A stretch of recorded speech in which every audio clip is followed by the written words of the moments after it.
Okay, here is my week 12 assignment, and it's on CRUD, create, read, update, delete.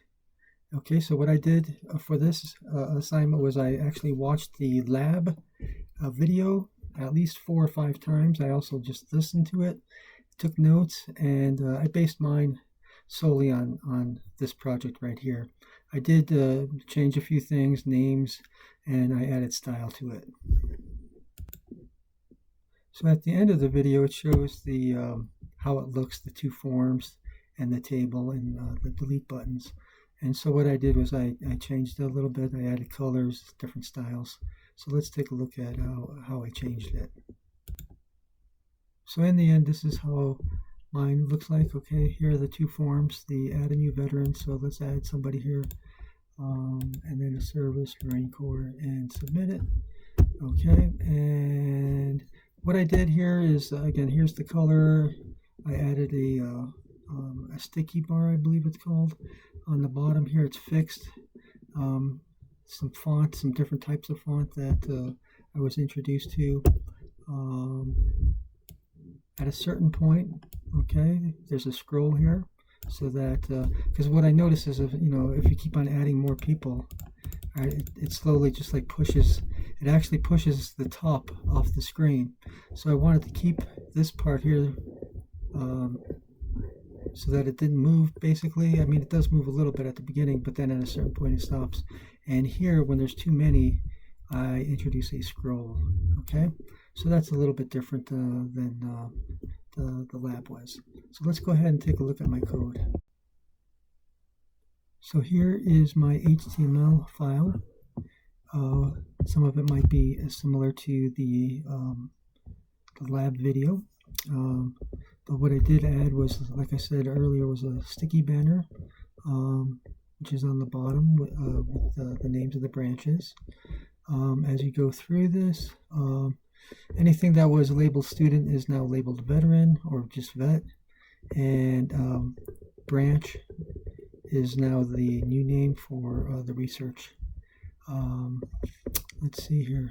Let's see the forms. Let's see here, right here. There's two forms, right? One on the left side, one on the right side, and they're all in this one div right here. Okay. And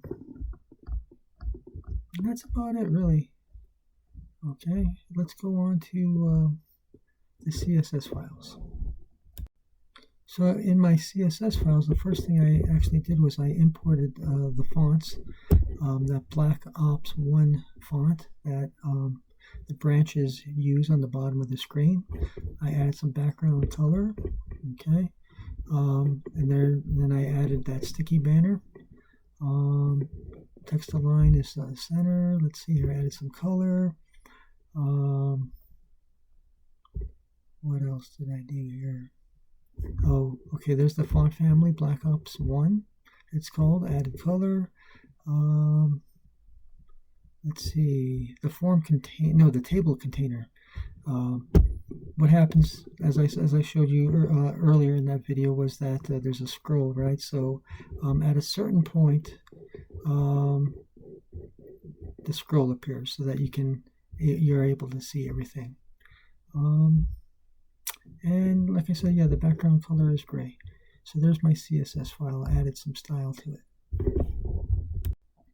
So here is the JS, the JavaScript. So for CRUD, the letter C represents create. So in my JS, the create happens right in this area right here, this section right here. Okay, so when the submit button is clicked, it sends a request to the URL endpoint right here to add a new name and whatever branch that person served in. Okay, the next letter R stands for read, and that's right here. Okay, so this section right here fetches veteran data from the URL endpoint, And what it does, it populates the HTML table with the retrieved data. Okay, so the veteran's ID, full name, and branch. U, update. Okay, in this area right here, not too much. Well, actually it goes a little bit further. That's the update right here.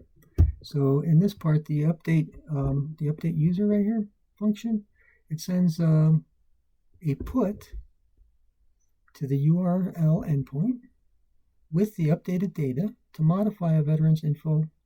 And so the data for the update is extracted from input, from input fields. Let's see here with the ID. Let's see, update ID, update name, update branch right here, and there's the ID right there. Okay, and finally, D in CRUD represents delete. Okay, right here, the function for deleting the veteran right here.